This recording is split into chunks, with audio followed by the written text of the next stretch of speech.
बच्चों, last lecture में हमने एक एग्जाम्पल की मदद से ये प्रूव किया था कि एनर्जी को एक फॉर्म से दूसरी फॉर्म में कन्वर्ट किया जा सकता है, लेकिन उन एनर्जीज का सम यानी टोटल एनर्जी हमेशा सेम रहती है, और इसे ही हम law of conservation of energy भी कहते हैं। तो आज यही हमारा एक छोटा सा टॉपिक है जिसका नाम है कंजर्वेशन ऑफ एनर्जी।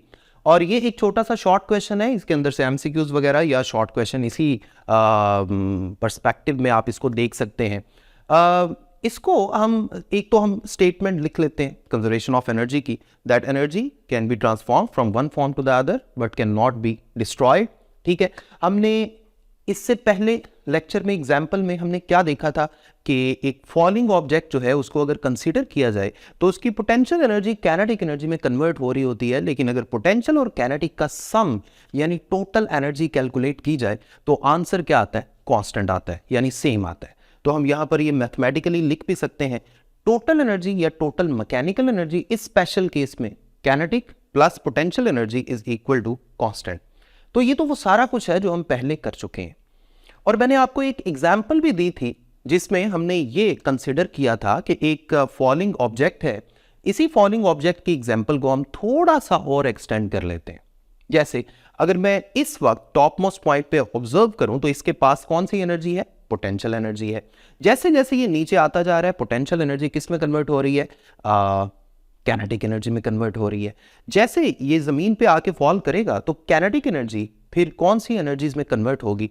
एक तो नीचे जमीन पे अगर कोई ग्लास वगैरह पड़ा हुआ है तो उसको ये ऑब्जेक्ट ब्रेक कर सकता है। अगर ग्लास नहीं पड़ा हुआ तो ये उस जमीन के सरफेस पे कोई ना कोई असर छोड़ सकता है। एटलीस्ट साउंड एनर्जी तो जरूर पैदा होगी, यानी आवाज तो जरूर आएगी।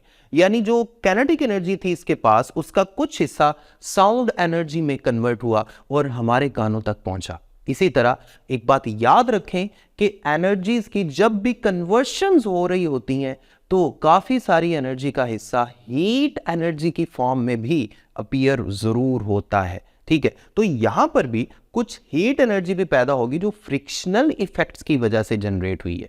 तो हम कह सकते हैं पोटेंशियल एनर्जी काइनेटिक में कन्वर्ट हुई। काइनेटिक एनर्जी कौन सी एनर्जीज में कन्वर्ट हुई? इस जगह पर कोई ब्रेकेज हुई है उसमें कन्वर्ट हो सकती है, प्लस साउंड एनर्जी में कन्वर्ट हो सकती है, प्लस हीट एनर्जी में कन्वर्ट हो सकती है। इसके अलावा मैं आपको एक और एग्जांपल देता हूं बड़ी इंटरेस्टिंग। फर्ज करें ये डैम है जिसमें हमने पानी को इकट्ठा किया हुआ है। हम जानते हैं कि पानी को जब हाइट पे रख दिया जाए और दूसरी तरफ कंपैरेटिवली हाइट कम हो तो इस हाइट की वजह से पानी के अंदर ग्रेविटेशनल पोटेंशियल एनर्जी आ जाती है। फिर हम क्या करते हैं, डैम में इस पानी को अलो करते हैं कि ये कम हाइट वाले रीजन की तरफ फॉल करे। फिर क्या होगा? ग्रेविटेशनल पोटेंशियल एनर्जी जैसे जैसे ये पानी फॉल करेगा इसके अंदर काइनेटिक एनर्जी में कन्वर्ट होती जाएगी।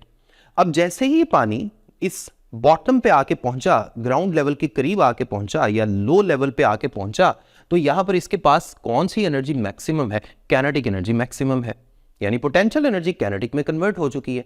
अब इस काइनेटिक एनर्जी ने क्या करना है? नीचे बड़ी बड़ी टरबाइंस लगी होती हैं, इसने क्या करना है? उन टरबाइंस को घुमाना है। यानी अगेन काइनेटिक एनर्जी क्या कर रही है? उन टरबाइंस को घुमाने के लिए एक रोटेशनल काइनेटिक एनर्जी सप्लाई कर रही है। ठीक है, और उस काइनेटिक एनर्जी को हम यूज करते हैं बड़े बड़े जनरेटर्स के अंदर बड़ी बड़ी कॉइल्स को घुमाने के लिए। और जब वो कॉइल्स घूमती हैं तो उन कॉइल्स के घूमने से इलेक्ट्रोमैग्नेटिक इंडक्शन का एक फिनोमिना होता है जो हम पार्ट 2 चैप्टर 15 में भी पढ़ेंगे, और फिर हमें इलेक्ट्रिक एनर्जी मिलती है। तो मैं फिर थोड़ा सा रिपीट करता हूं, पोटेंशियल एनर्जी कन्वर्ट हुई काइनेटिक एनर्जी में, काइनेटिक एनर्जी कन्वर्ट हुई इलेक्ट्रिकल एनर्जी में। अब ये इलेक्ट्रिकल एनर्जी जी हमारे घरों तक पहुंच गई, और हमारे घरों पर बहुत सारे हमने इलेक्ट्रिकल अप्लायंसेस लगाए हुए हैं अपने रूम्स में। आप कोई एक अप्लायंस से कोई एक डिवाइस इमेजिन कर लें। फर्स्ट कर लें मैं इस इलेक्ट्रिक बल्ब को इमेजिन कर लेता हूं। इलेक्ट्रिक एनर्जी यानी इलेक्ट्रिक करंट की वजह से ये बल्ब जला। अब वो जो इलेक्ट्रिकल एनर्जी है वो किस में कन्वर्ट हो रही है? लाइट एनर्जी में कन्वर्ट हो रही है जो मेरे तक पहुंच रही है, और साथ ही साथ ये बल्ब जो है हीट अप भी होना शुरू हो जाता है। अगर आप इसको थोड़ी देर बाद टच करें तो आपको फील होगा इसके पास काफी सारी हीट एनर्जी है। यानी यहां पर जो इलेक्ट्रिक एनर्जी थी वो वापस हीट एनर्जी में भी कन्वर्ट हुई और लाइट एनर्जी में भी कन्वर्ट हुई। ठीक है, अब थोड़ा सा मजीद इस पे सोच लेते हैं।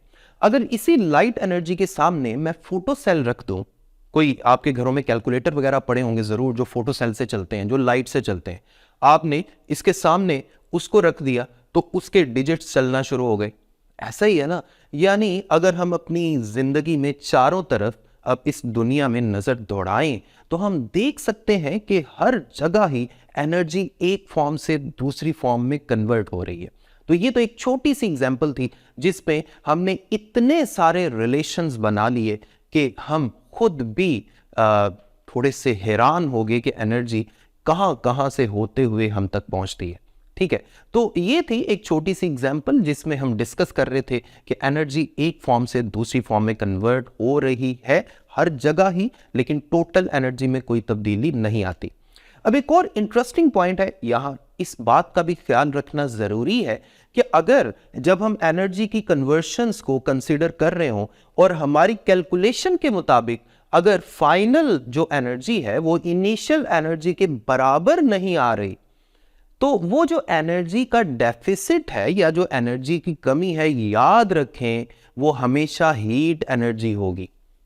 कहने का मतलब ये है कि अगर इसी डैम की एग्जांपल लें तो जो ऊपर पोटेंशियल एनर्जी थी और नीचे कैनेटिक एनर्जी थी, उस कैनेटिक एनर्जी की वजह से इस कॉइल ने घूमना शुरू कर दिया, तो अगर हमें वापस जो इलेक्ट्रिकल एनर्जी मिल रही है वो इस कैनेटिक एनर्जी के बराबर नहीं है, थोड़ी सी कम है, तो समझ जाएं कि बीच में कोई ना कोई हीट एनर्जी भी पैदा हुई है।